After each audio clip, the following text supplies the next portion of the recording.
Ah, welcome. Warm yourself by the fire. Have a seat or snuggle up in your favorite spot and let me tell you a story. But first, please subscribe, like, and share. And don't forget to hit that notification button for future stories.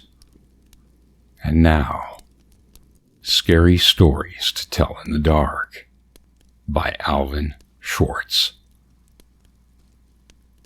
Pioneers used to entertain themselves by telling scary stories. At night, they might gather in somebody's cabin or around a fire and see who could scare the others the most. Some girls and boys in my town do the same thing today. They get together at somebody's house and they turn out the lights and eat popcorn and scare one another half to death. Telling scary stories is something people have done for thousands of years. For most of us like being scared in that way. Since there isn't any danger, we think it's fun. There are a great many scary stories to tell. There are ghost stories. There are tales of witches, devils, boogeymen, zombies, and vampires. There are tales of monstrous creatures and of other dangers. There are even stories that make us laugh at all this scariness. Some of these tales are very old and they are told around the world, and most have the same origins.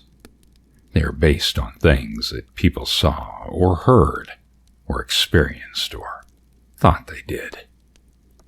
Many years ago, a young prince became famous for a scary story he started to tell, but did not finish. His name was Mamilius, and he was probably 9 or 10 years old. William Shakespeare told about him in The Winter's Tale. It was on a dark winter's day that his mother, the queen, asked him for a story. "A sad tale's best for winter," he said. "I have one of sprites and goblins." "Do your best to frighten me with your sprites," she said. "You're powerful at it." "I shall tell it softly," he said. "Yond crickets shall not hear it." And he began. There was a man dwelt by a churchyard, but that was as far as he got, for at that moment the king came in and arrested the queen and took her away, and soon after that Mamilius died. No one knows how he would have finished this story. If you started as he did, what would you tell? Most scary stories are, of course, meant to be told. They are more scary that way, but how you tell them is important. As Mamilius knew, the best way is to speak softly, so that your listeners lean forward to catch your words, and to speak slowly, so that your voice sounds scary. And the best time to tell these stories is at night, in the dark and the gloom. It is easy for someone listening to imagine all sorts of strange and scary things. The Big Toe. A boy was digging at the edge of the garden when he saw a big toe. He tried to pick it up, but it was stuck to something. So he gave it a good hard jerk, and it came off in his hand. Then he heard something groan and scamper away. The boy took the toe into the kitchen and showed it to his mother. "It looks nice and plump," she said. "I'll put it in the soup, and we'll have it for supper." That night, his father sawed the toe into 3 pieces, and they each had a piece. Then they did the dishes, and when it got dark, they went to bed. The boy fell asleep almost at once, but in the middle of the night, a sound awakened him. It was something out in the street. It was a voice, and it was calling to him. "Where's my toe?" it groaned. When the boy heard that, he got very scared, but he thought, "It doesn't know where I am. It will never find me." Then he heard the voice once more, only now it was closer. "Where's my toe?" it groaned. The boy pulled the blankets over his head and closed his eyes. "I'll go to sleep," he thought. "When I wake, it will be gone." But soon, he heard the back door open, and again he heard the voice. "Where is my toe?" it groaned. Then the boy heard footsteps move through the kitchen, then into the dining room, into the living room, into the front hall. Then slowly, they climbed the stairs. Closer and closer they came. Soon they were in the upstairs hall, and now they were outside his door. "Where is my toe?" the voice groaned. His door opened. Shaking with fear, he listened as the footsteps slowly moved through the dark toward his bed. Then they stopped. "Where is my toe?" the voice groaned. When the boy heard the voice calling for its toe, he slowly looked out from under his blanket. Although the voice seemed it was next to him, there was nothing there. "Where is my toe?" the voice groaned. The boy now realized that the voice was coming from the fireplace in his room.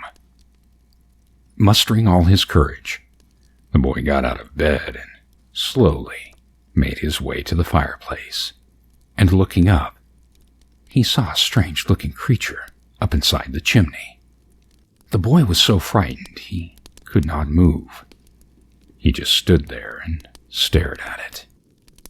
Finally, he asked, "What you got such big eyes for?" And the creature answered, "To look you through and through." "What you got such big claws for?" To scratch up your grave." "What you got such a big mouth for?" To swallow you whole." What you got such sharp teeth for?" To chomp your bones." "What did you come for?" There was an old woman who lived all by herself, and she was very lonely. Sitting in the kitchen one night, she said, "Oh, I wish I had some company."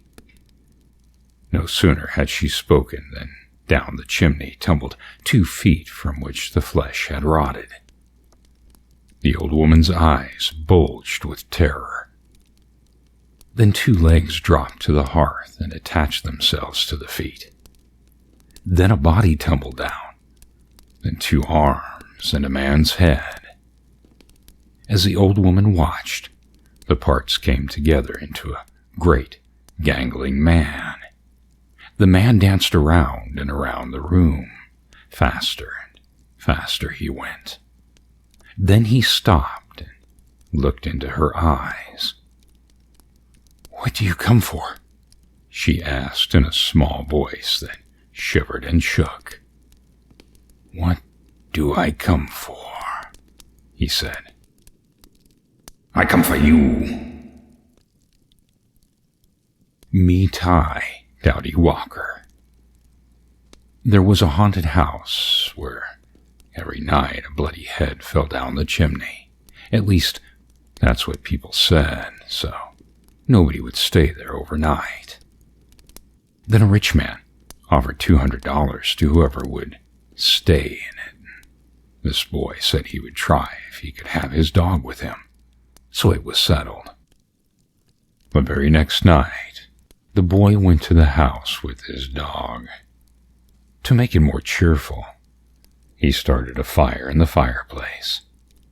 Then he sat in front of the fire and waited, and his dog waited with him. For a while, nothing happened, but a little after midnight, he heard someone singing softly and sadly off in the woods. The singing sounded something like this. "Me tie, Dowdy Walker." "It's just somebody singing," the boy told himself, but he was frightened. Then the dog answered the song, softly and sadly it sang. "Lynchy, Kinchy, Colly Molly, Dingo Dingo." The boy could not believe his ears. His dog had never uttered a word before. Then after a few minutes, he heard the singing again. It was closer and louder, but the words were the same. "Me tie, Dowdy Walker." This time, the boy tried to stop his dog from answering. He was afraid that whoever was singing would hear it and come after them. But his dog paid no attention and sang again. "Lynchy, Kinchy, Colly Molly, Dingo Dingo." A half hour later, the boy heard the singing again. Now it was in the backyard, and the song was the same. "Me tie, Dowdy Walker." Again, the boy tried to keep his dog quiet, but the dog sang out, louder than ever. "Lynchy, Kinchy, Colly Molly, Dingo Dingo." Soon the boy heard the singing again. Now it was coming from down the chimney. "Me tie, Dowdy Walker." The dog sang right back. "Lynchy, Kinchy, Colly Molly, Dingo Dingo." Suddenly, a bloody head fell out of the chimney. It missed the fire and landed right next to the dog. The dog took one look and fell over, dead from fright. The head turned and stared at the boy. Slowly, it opened its mouth and...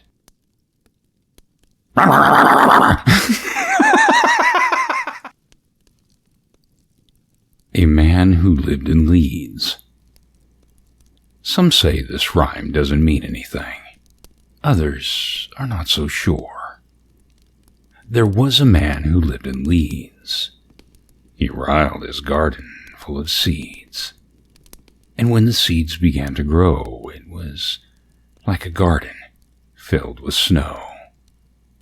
But when the snow began to melt, and it was like a ship without a belt. And when the ship began to sail, it was like a bird without a tail. And when the bird began to fly, it was like an eagle in the sky. And when the sky began to roar, it was like a lion at my door. And when the door began to crack, it was like a penknife in my back. And when my back began to bleed, I was dead, dead, dead indeed. Old woman, all skin and bone.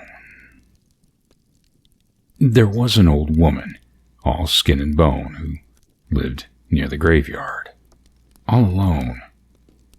She thought she'd go to church one day to hear the parson preach and pray. And when she came to the church house stile, she thought she'd stop and rest a while.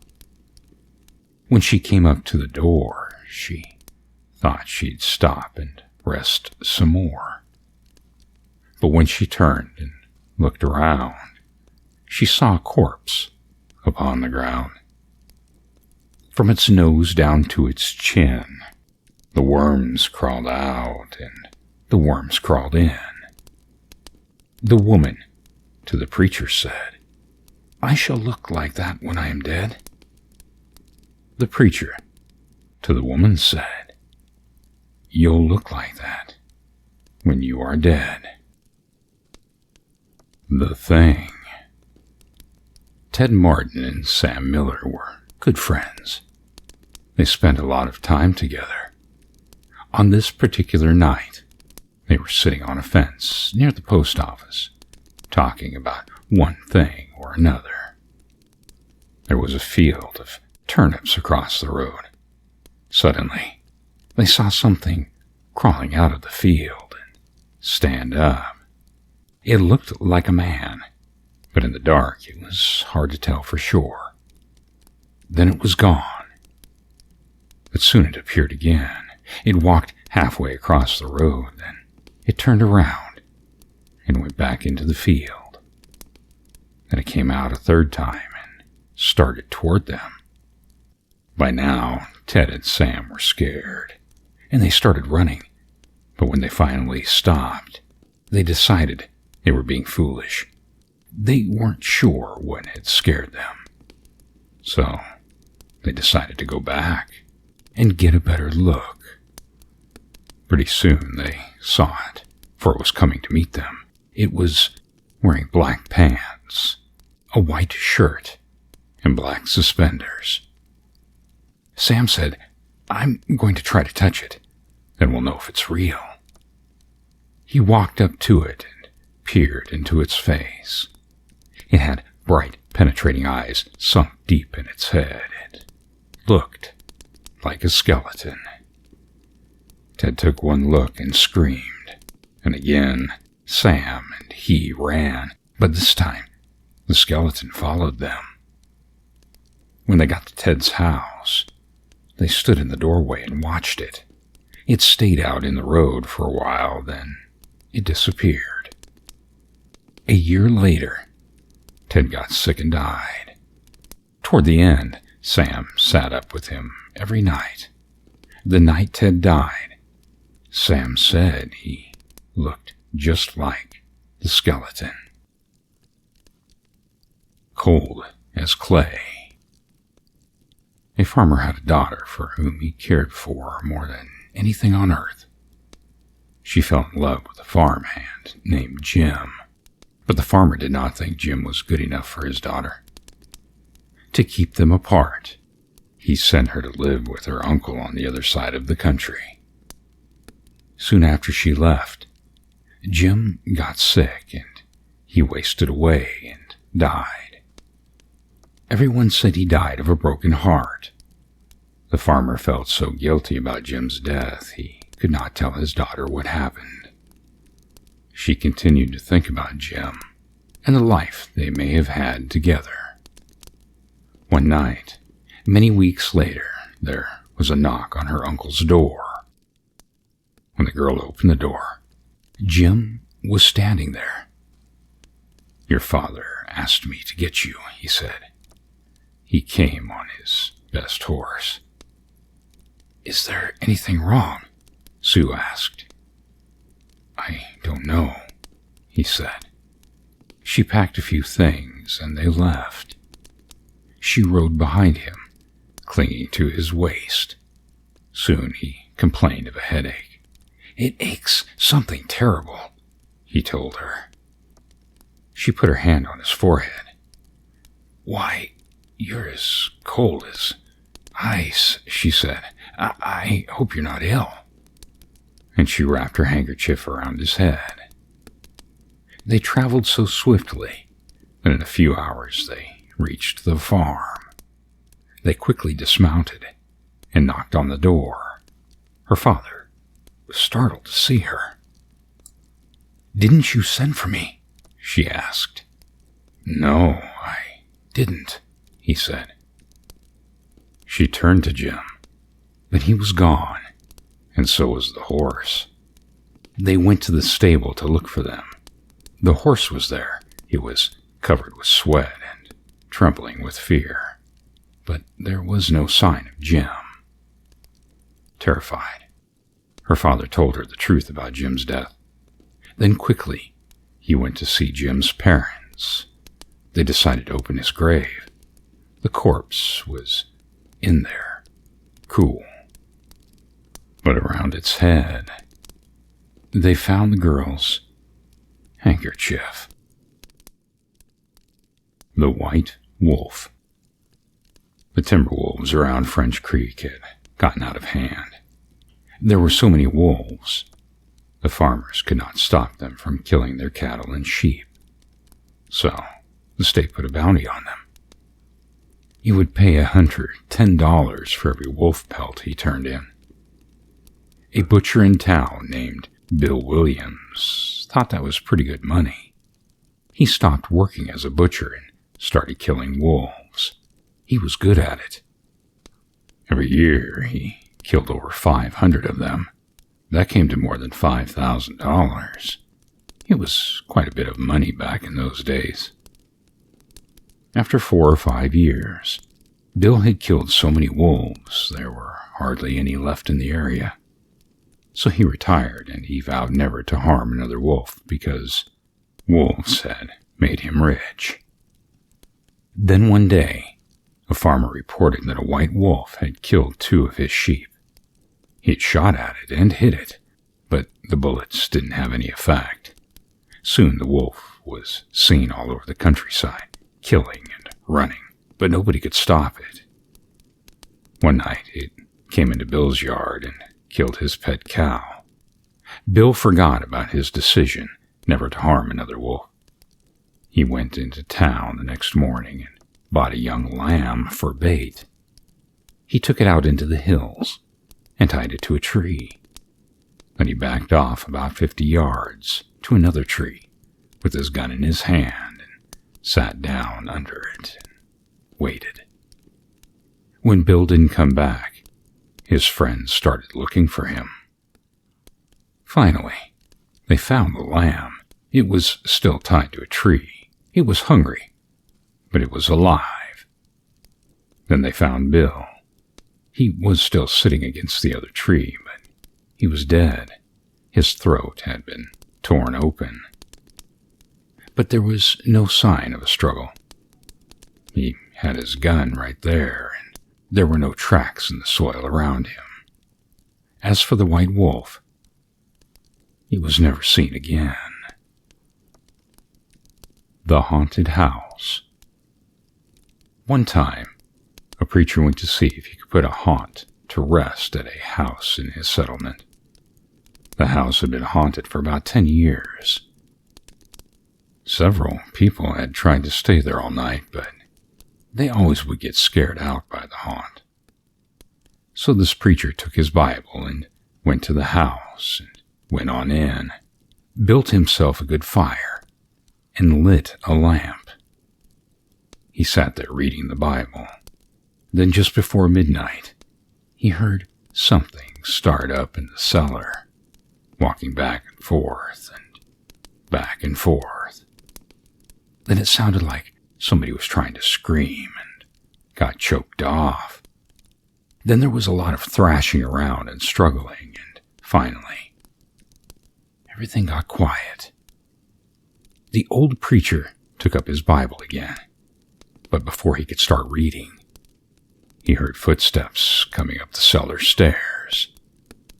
He sat watching the door to the cellar, and the footsteps kept coming closer and closer. He saw the doorknob turn, and when the door began to open, he jumped up and hollered, "What do you want?" The door shut back easily, like there wasn't a sound. The preacher was trembling a little, but he finally opened the Bible and read a while. Then he got up and laid the book on the chair and went to mend the fire. Then the haunt started walking again, and step, step, step, up the cellar stairs. The old preacher sat watching the door, saw the doorknob turn and the door open. It looked like a young woman. He backed up and said, "Who are you? What do you want?" The haunt sort of swayed like she didn't know what to do, and then she just faded out. The old preacher waited and waited. and when he didn't hear any more noises, he went over and shut the door. He was sweating and trembling all over, but he was a brave man, and he thought he'd be able to see it through. So he turned his chair to where he could watch and sat down and waited. It wasn't long before he heard the haunt start up again. Slowly. Step. Step. Step. Step. Closer and closer. Step. Step. And it was right at the door.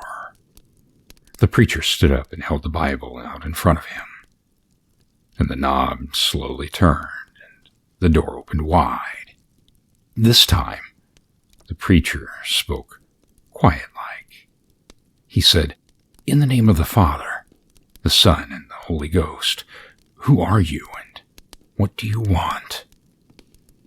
The haunt came right across the room, straight to him, and took hold of his coat. It was a young woman about 20 years old. Her hair was torn and tangled, and the flesh was dropping off her face so that he could see the bones and part of her teeth. She had no eyeballs, but there was a sort of blue light way back in her eye sockets, and she had no nose to her face. Then she started talking. It sounded like her voice was fading in and out, like a blowing wind. She told how her lover had killed her for her money and buried her in the cellar. She said if the preacher would dig up her bones and bury her properly, she could rest. Then she told him to take the end of the little finger from her left hand and lay it in the collection plate at the next church meeting and find out who had murdered her. And she said, "If you come back here once more, after that you'll hear my voice at midnight, and I'll tell you where my money is hid, and you can give it to the church." The haunt sobbed like she was tired, and she sunk down toward the floor and was gone. The preacher found her bones and buried them in the graveyard. The next Sunday, the preacher put the finger bone in the collection, and when a certain man happened to touch it, it stuck to his hand. The man jumped up and rubbed and scraped and tore at the bone, trying to get it off. Then he went screaming like he was going crazy. Well, he confessed to the murder, and they took him on to jail. After the man was hanged, the preacher went back to the house once at midnight, and the haunt's voice told him to dig under the hearth rock. He did, and found a big sack of money. And where the haunt had held onto his coat, the print of those bony fingers was burned right into the door, and it never came out. The guests. A young man and his wife were on a trip to visit his mother. Usually, they arrived in time for supper, but they'd gotten a late start, and now it was getting dark, so they decided to look for a place to stay overnight and go on in the morning. Just off the road, they saw a small house in the woods. "Maybe they rent rooms," the wife said, so they stopped to ask. An elderly man and woman came to the door. They did not rent rooms, they said, but they would be glad to have them stay overnight as their guests. They had plenty of room, and they would enjoy the company. The old woman made coffee and brought out some cake, and the four of them talked a while. Then the young couple were taken to their room. They again explained that they wanted to pay for this, but the old man said he would not accept money. The young couple got up early the next morning before their hosts had awakened. On a table near the front door, they left an envelope with some money in it for the room. Then they went on to the next town. They stopped in a restaurant and had breakfast, When they told the owner where they had stayed, he was shocked. "That can't be," he said. "That house burnt to the ground, and the man and woman who lived there died in the fire." The young couple could not believe it. So they went back to the house, only now there was no house. All they found was a burned-out shell. They stood, staring at the ruins, trying to understand what had happened. Then the woman screamed. In the rubble was a badly burned table, like the one they had seen by the front door. And on the table was the envelope they had left that morning. The hearse song. Don't you ever laugh as the hearse goes by, for you may be the next to die. They wrap you up in a big white sheet from your head down to your feet. They put you in a big black box and cover you up with dirt and rocks. All goes well for about a week. Then your coffin begins to leak. The worms crawl in and the worms crawl out. The worms play pinochle in your snout. They eat your eyes. They eat your nose. They eat the jelly between your toes. A big green worm with rolling eyes crawls in your stomach and out your eyes. Your stomach turns a slimy green, and pus pours out like whipping cream. You spread it on a slice of bread, and that's what you eat when you are dead. The girl who stood on a grave.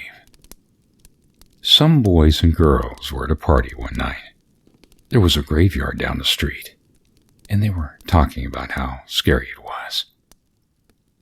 "Don't ever stand on a grave after dark," one of the boys said.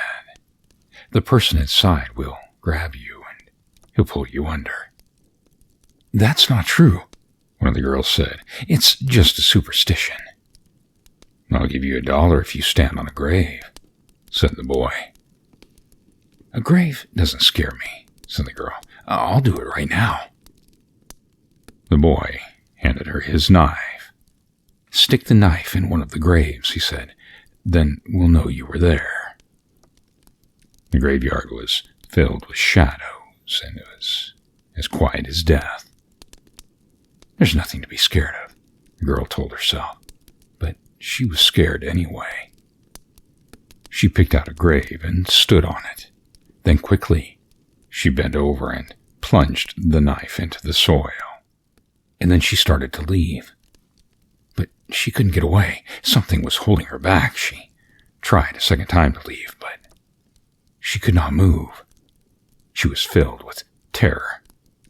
"Something has got me," she screamed, and she fell to the ground. When she didn't come back, the others went to look for her. They found her body sprawled across the grave. Without realizing it, she had plunged the knife through her skirt and had pinned it to the ground. It was only the knife that held her. She had died of fright. A new horse. 2 farm hands shared a room. One slept at the back of the room. The other slept near the door. After a while, the one who slept near the door began to feel very tired early in the day. His friend asked what was wrong. "An awful thing happens every night," he said. "A witch turns me into a horse and rides me all over the countryside." "I'll sleep in your bed tonight," his friend said. "We'll see what happens to me." About midnight, an old woman who lived nearby came into the room. She mumbled some strange words over the farmhand, and he found that he could not move. Then she slipped a bridle on him, and he turned into a horse. The next thing he knew, she was riding him across the fields at breakneck speed, beating him to make him go even faster. Soon they came to a house where a party was going on. There was a lot of music and dancing. They were having a big time inside. She hitched him to a fence and went in. While she was gone, the farmhand rubbed against the fence until the bridle came off, and then turned back into a human being. Then he went into the house and found the witch. He spoke those strange words over her, and with the bridle, he turned her into a horse. Then he rode her to a blacksmith and had her fitted with horseshoes. After that, he rode her to the farm where she lived. "I have a pretty good filly here," he told her husband, "but I need a strong horse. Would you like to trade?" The old man looked over her, and he said he would do it. So they picked out another horse, and the farmhand rode away. Her husband led his new horse to the barn. He took off the bridle and went to hang it up, but when he came back, the new horse was gone. Instead, there stood his wife with horseshoes nailed to her hands and feet. Alligators. A young woman in town married a man from another part of the country. He was a nice fellow, and they got along pretty well together. There was only one problem. Every night he'd go swimming in the river. Sometimes he would be gone all night long, and she would complain how lonely she was. The couple had 2 young sons. As soon as the boys could walk, their father began to teach them how to swim. And when they got to be old enough, he took them swimming in the river at night. Often they would stay there all night long, and the young woman would stay home, all by herself. After a while, she began to act in a strange way, at least, that is what the neighbors said. She told him that her husband was turning into an alligator, and that he was trying to turn the boys into alligators. Everybody told her there was nothing wrong with a man taking his son swimming. That was a natural thing to do, and when it came to alligators, there just weren't any nearby. Everybody knew that. Early one morning, the young woman came running into town from the direction of the river. She was soaking wet. She said a big alligator and 2 little alligators had pulled her in and had tried to get her to eat raw fish. They were her husband and her sons, she said, and they wanted her to live with them, but she had gotten away. Her doctor decided that she had lost her mind, and he had her put in a hospital for a while. After that, nobody saw her husband and boys again. They just disappeared. But now and then, a fisherman would tell about seeing alligators in the river at night. Usually it was 1 big alligator and 2 small ones, but people said they were just making it up. Everybody knows there aren't any alligators around here. Room for one more. A man named Joseph Blackwell came to Philadelphia on a business trip. He stayed with friends in the big house they owned outside the city. That night, they had a good time visiting, but when Blackwell went to bed, he tossed and turned and couldn't sleep. Sometime during the night, he heard a car in the driveway. He went to the window to see who was arriving at such a late hour. In the moonlight, he saw a long black hearse filled with people. The driver of the hearse looked at him. When Blackwell saw his queer, hideous face, he shuddered. The driver called to him, "There's room for one more." Then he waited for a minute or 2, and he drove off. In the morning, Blackwell told his friends what had happened. "You were dreaming," they said. I must have been, he said, but it didn't seem like a dream. After breakfast, he went into Philadelphia. He spent the day high above the city in one of the new office buildings there. Late in the afternoon, he was waiting for an elevator to take him back down to the street, but when it arrived, it was very crowded. One of the passengers looked out and called to him. "There's room for one more," he said. It was the driver of the hearse. "No thanks," said Blackwell. I'll get the next one." The doors closed, and the elevator started down. There was a shrieking and screaming, and the sound of a crash. The elevator had fallen to the bottom of the shaft. Everyone on board was killed. The Wendigo. A wealthy man wanted to go hunting in a part of northern Canada where few people had ever hunted. He traveled to a trading post and tried to find a guide to take him, but no one would do it. He was too dangerous, they said. Finally, he found an Indian who needed money badly, and he agreed to take him. The Indian's name was Defago. They made camp in the snow near a large frozen lake, and for 3 days they hunted, but they had nothing to show for it. The third night, a windstorm came up. They lay in their tent listening to the wind howling and the trees whipping back and forth. To see the storm better, the hunter opened the tent flap. What he saw startled him. There wasn't a breath of air stirring, and the trees were standing perfectly still. Yet he could hear the wind howling, and the more he listened, the more it sounded as if it were calling Defago's name. Defago. Defago. It called. I must be losing my mind, the hunter thought. But Defago had gotten out of his sleeping bag. He was huddled in a corner of the tent, his head buried in his arms. What's this all about? The hunter asked. It's nothing, Defago said. But the wind continued to call to him, and Defago became more tense and more restless. Defago. Defago. It called.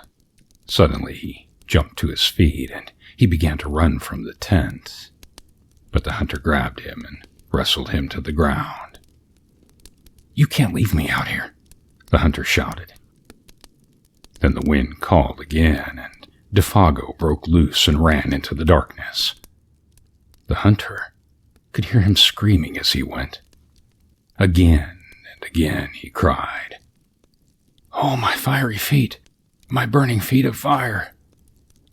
Then his voice faded away, and the wind died down. At daybreak, the hunter followed Defago's tracks in the snow. They went through the woods, down toward the lake, then out onto the ice. But soon he noticed something strange. The steps Defago had taken got longer and longer. They were so long, no human being could have taken them. It was as if something had helped him to hurry away. The hunter followed the tracks out into the middle of the lake, but there they disappeared. At first, he thought that Defago had fallen through the ice, but there wasn't any hole. Then he thought that something had pulled him off the ice into the sky, but that made no sense. As he stood wondering what had happened, the wind picked up again. Soon it was howling as it had the night before. Then he heard Defago's voice. It was coming from above, and Again he heard Defago screaming, "My fiery feet! My burning feet!" But there was nothing to be seen. Now the hunter wanted to leave that place as fast as he could. He went back to camp and packed. Then he left some food for Defago, and he started out. Weeks later, he reached civilization. The following year, he went back to hunt in the area again. He went to the same trading post to look for a guide. The people there could not explain what had happened to Defago that night, but they had not seen him since then. "Maybe it was the Wendigo," one of them said, and he laughed. "It's supposed to come with the wind. It drags you along at a great speed until your feet are burned away, and more of you than that. Then it carries you into the sky, and it drops you. It's a crazy story. But that's what some of the Indians say." A few days later, the hunter was at the trading post again. An Indian came in and sat by the fire. He had a blanket wrapped around him, and he wore his hat so that you could not see his face. The hunter thought it was something familiar about him. He walked over and he asked, "Are you Defago?" The Indian didn't answer. "Do you know anything about him?" No answer. He began to wonder if something was wrong, if the man needed help, but he could not see his face. "Are you all right?" he asked. No answer. To get a look at him, he lifted the Indian's hat. Then he screamed. There was nothing under the hat but a pile of ashes. "May I carry your basket?" Sam Lewis spent the evening playing chess at his friend's house. It was about midnight when they finished their game, and he started home.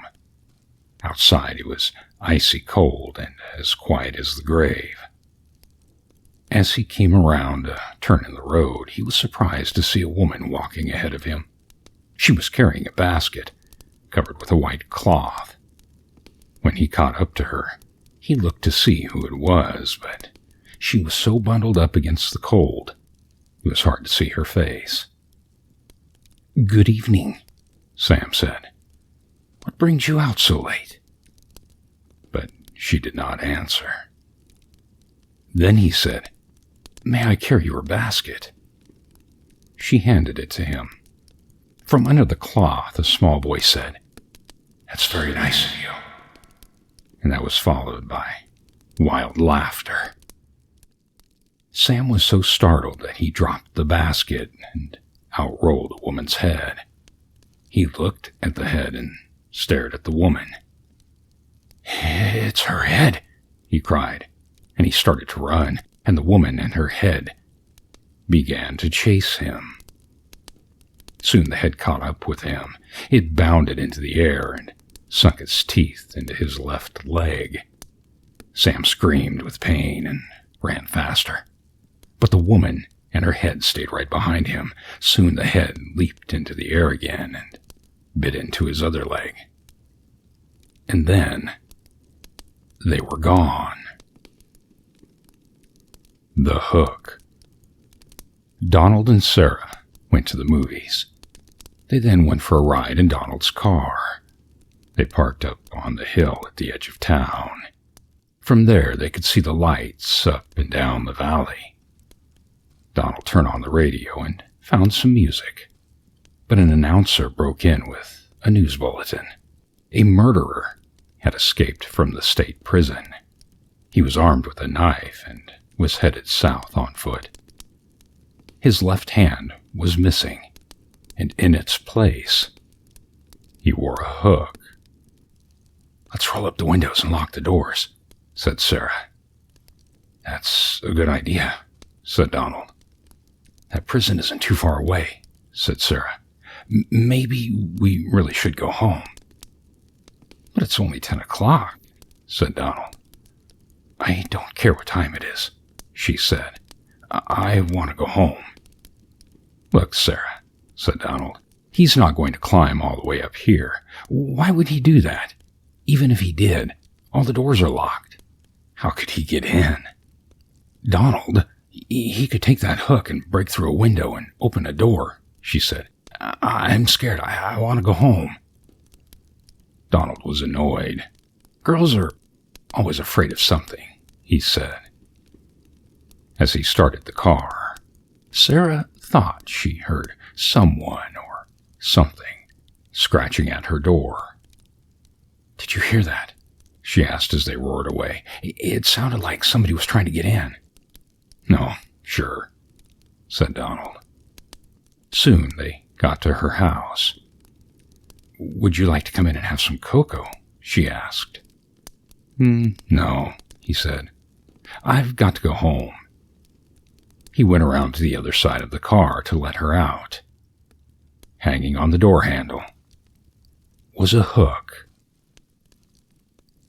The white satin evening gown.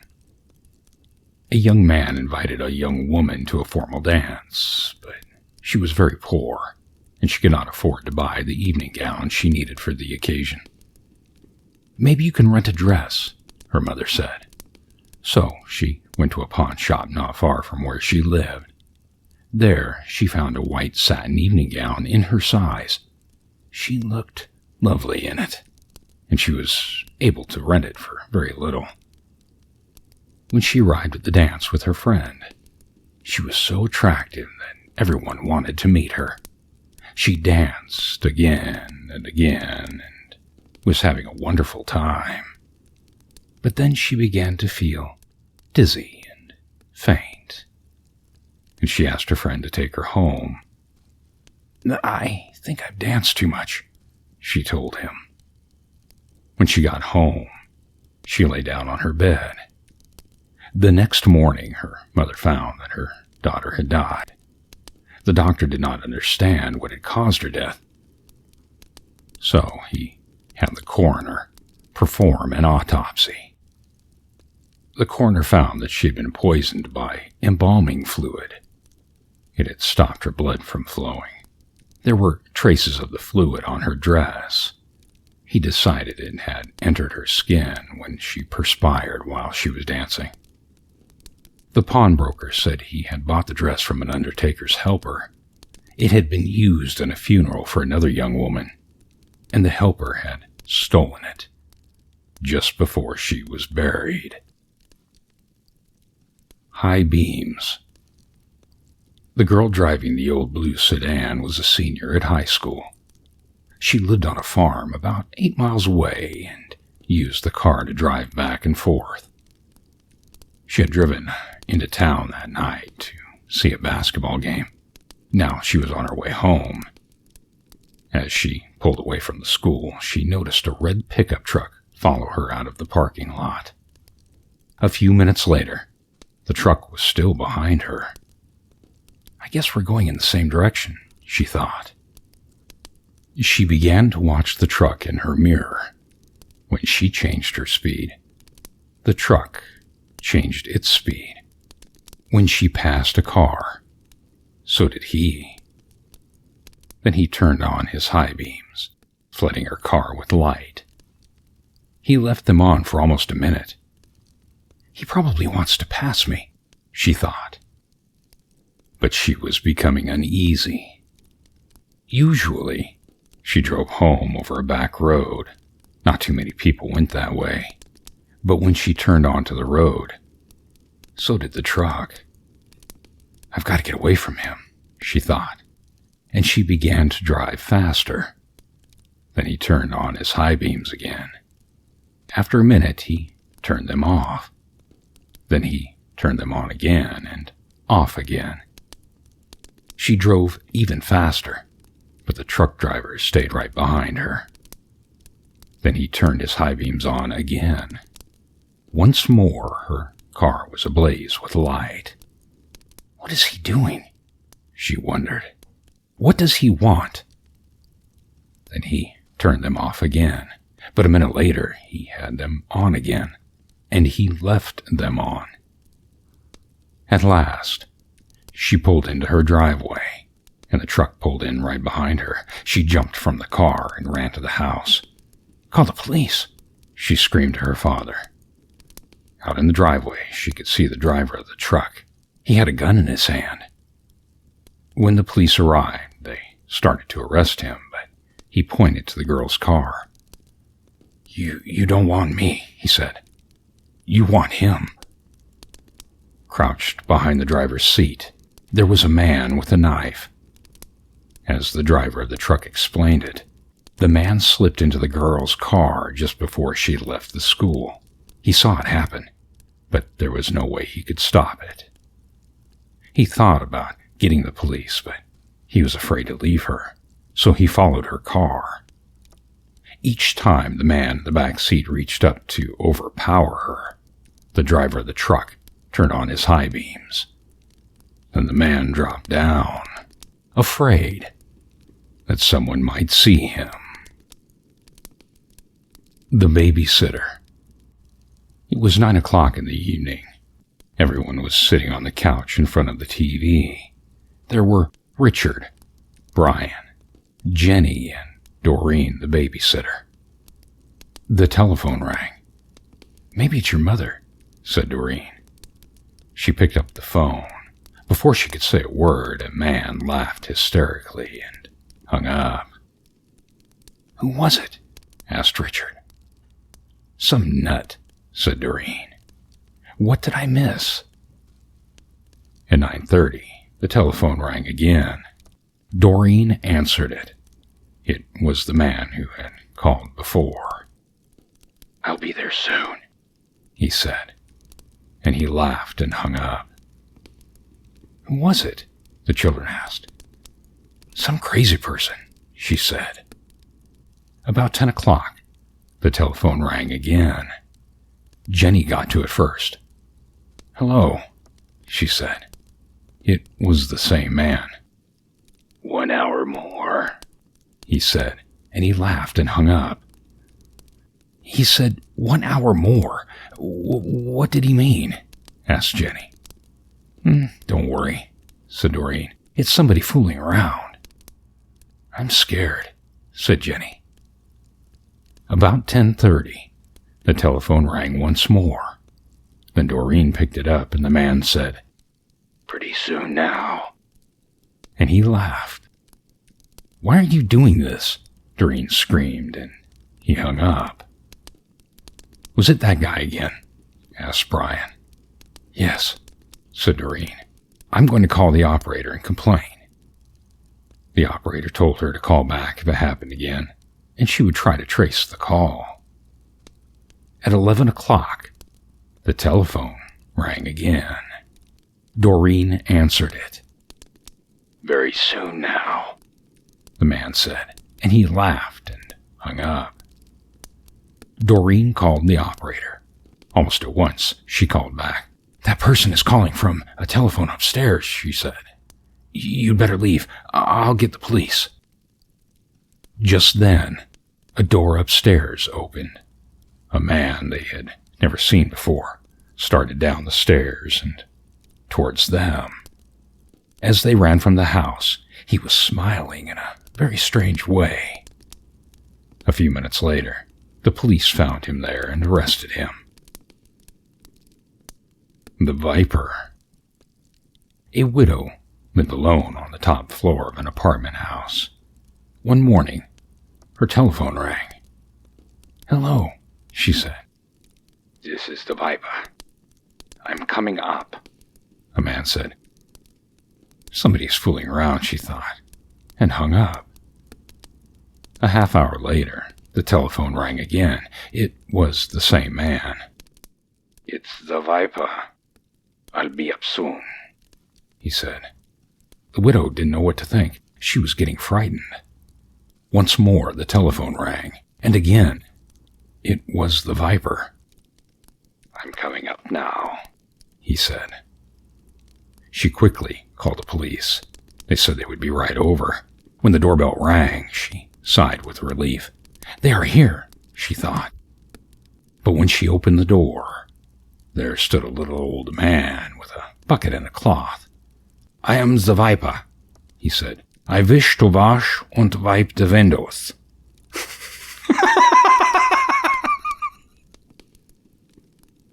The attic.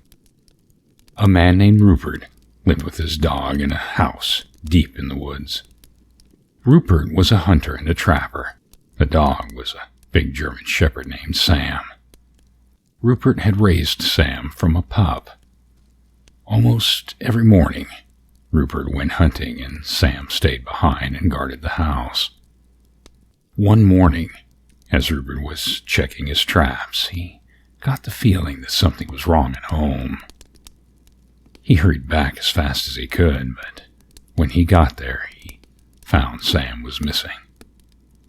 He searched the house and the woods, but Sam was nowhere to be seen. He called and he called, but the dog did not answer. For days, Rupert looked for Sam, but he could find no trace of him. Finally, he gave up and went back to his work. But one morning, he heard something moving in the attic. He picked up his gun. Then he thought, I better be quiet about this. So he took off his boots, and in his bare feet, he began to stumble up the attic stairs. He slowly took one step, then another, until at last he reached the attic door. He stood outside and listened. Then he opened the door, and...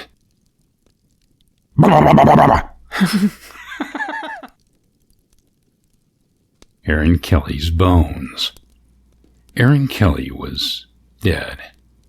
They bought him a coffin and had a funeral and buried him. But that night he got out of his coffin and he came home. His family was sitting around the fire when he walked in. He sat down next to his widow and he said, What's going on? You all act like somebody died. Who's dead? His widow said, You are. I don't feel dead, he said. I feel fine. You don't look fine, his widow said. You look dead. You'd better go back to the grave where you belong. I'm not going back to the grave until I feel dead, he said. Since Aaron would not go back to the grave, his widow couldn't collect his life insurance. Without that, she could not pay for the coffin, and the undertaker said that he would take it back. Aaron didn't care. He just sat by the fire, rocking in a chair and warming his hands and feet. But his joints were dry and his back was stiff, and every time he moved, he creaked and cracked. One night, the best fiddler in town came to court the widow.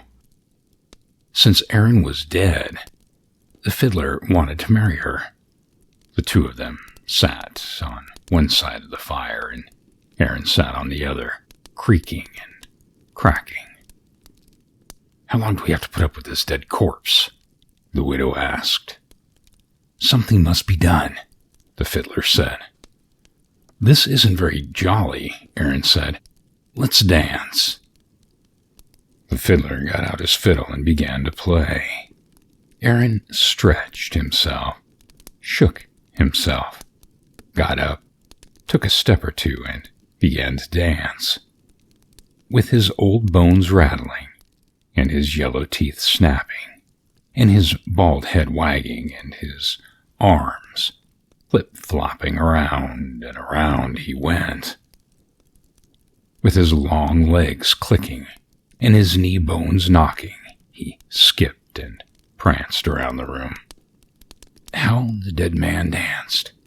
But pretty soon a bone worked loose and fell to the floor. Look at that, said the fiddler. Play faster, said the widow. The fiddler played faster. Crickety-crack, down and back.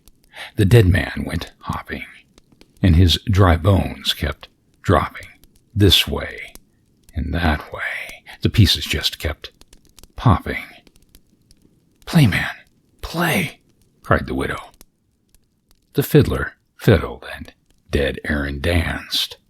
Then Aaron fell apart, collapsing into a pile of bones, all except his bald head that grinned at the fiddler, cracking its teeth, and it kept dancing.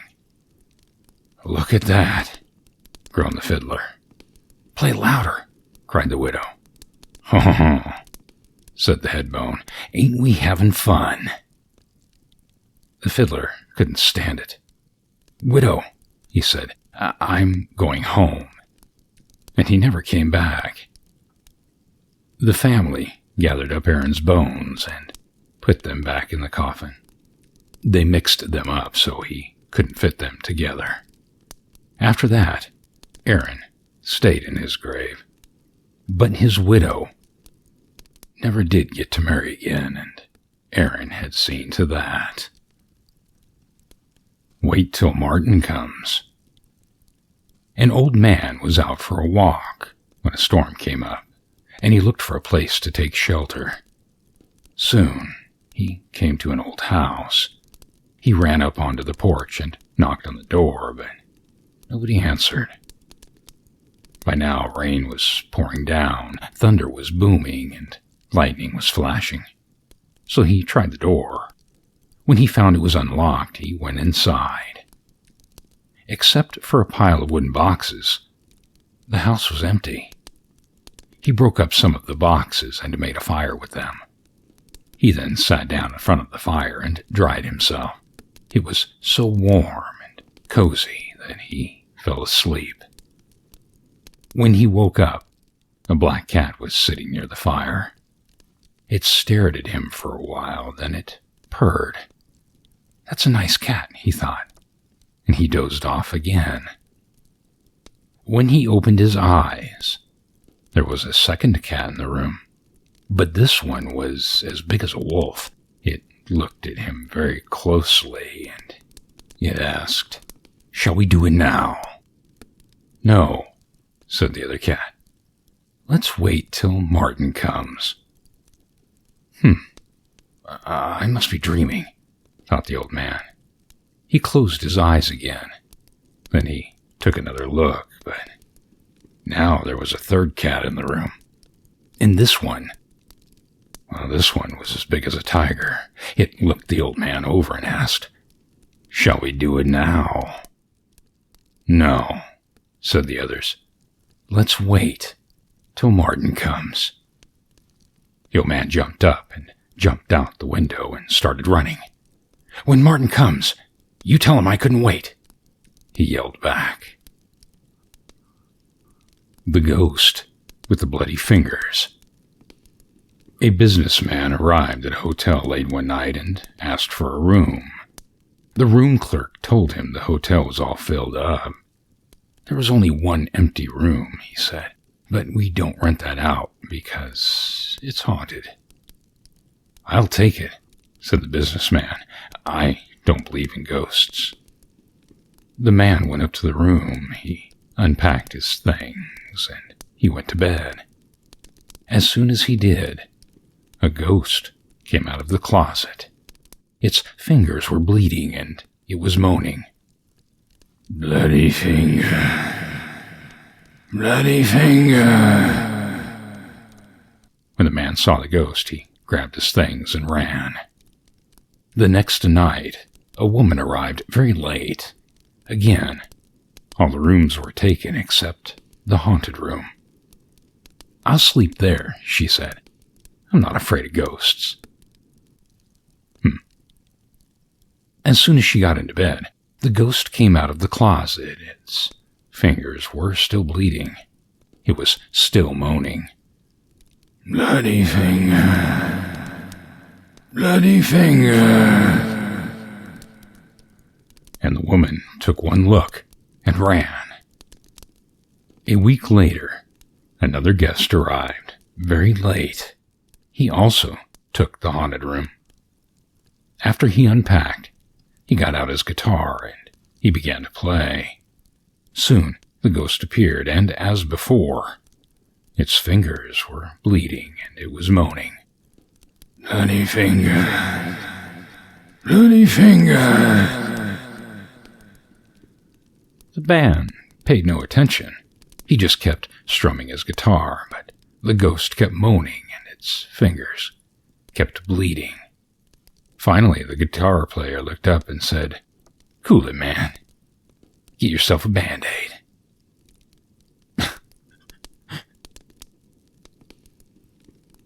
If you like these stories, please subscribe, like, and share. And don't forget to hit that notification button for future stories. And although parting is such sweet sorrow, I thank you for your time and hope you enjoyed this section. And now, it is the end.